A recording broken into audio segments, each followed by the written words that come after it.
नमस्कार दोस्तों। आज की कहानी का शीर्षक है सच्ची भक्ति। एक बहुत बड़े देश का राजा था।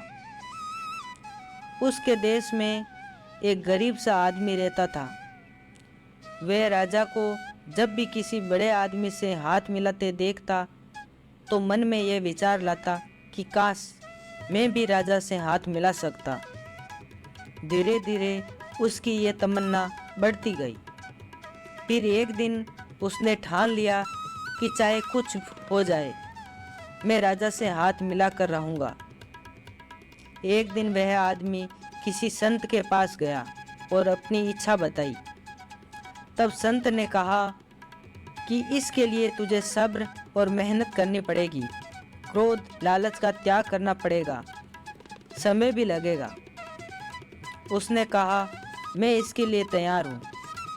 जब संत जी ने बताया कि राजा एक महल तैयार करवा रहा है, तुम वहाँ जाकर बिना किसी लालच के, सेवा भाव के, ईमानदारी से काम करो। वो आदमी महल में काम करने लगा।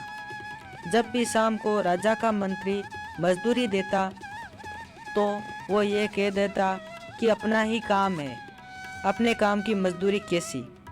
और वह दिन रात लगा रहता, खाली नहीं बैठता था। वक्त बीतता गया, महल तैयार हो गया। उसने महल के चारों ओर सुंदर सुंदर फूल और पेड़ लगाकर महल को इतना खूबसूरत बना दिया कि जो भी देखता देखता ही रह जाता। एक दिन राजा महल देखने के लिए आए तो महल देखकर बहुत खुश हुए। तब मंत्री से बोले कि इतनी सजावट किसने की।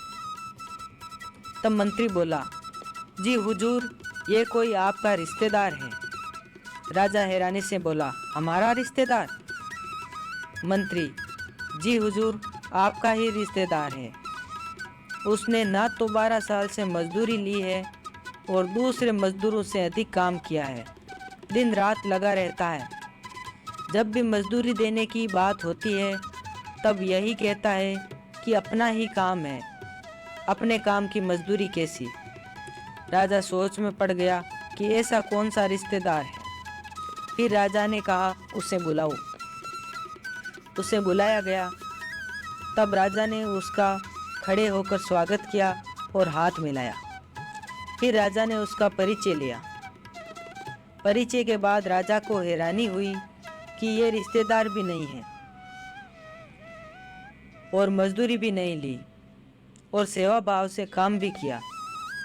राजा बहुत खुश हुआ और कहा, मांगो, क्या मांगते हो। तब उसने कहा, जी कुछ नहीं, जो चाहता था आपसे मिल गया। तब उसने सारी बात बताई। तब राजा ने कहा कि अब तेरा मुझसे हाथ मिल गया है, अब तू बेपरवाह है, सब सुख तेरे अधीन है, अब तू भी बादशाह है, जो कुछ मेरा है वह तेरा है। मतलब यह है कि हमें उस मालिक बादशाह की भक्ति जी जान से, दिल लगाकर, पूरी ईमानदारी से सिर्फ उसको प्राप्त करने के लिए करनी चाहिए। जब उससे अपना हाथ मिल गया तो कोई कमी नहीं। अगर एक दुनिया का राजा खुश होकर इतना कुछ दे सकता है तो खुद मालिक परमात्मा से हाथ मिलाने पर क्या कमी होगी। तेरे ना होने से जिंदगी की तस्वीर बदल जाएगी, तो साथ है तो बिगड़ी तकदीर बदल जाएगी। अपना बनाकर कभी दूर मत जाना, तेरी जुदाई से सांवरे जिंदगी बिखर जाएगी। आप सभी का दिन शुभ हो।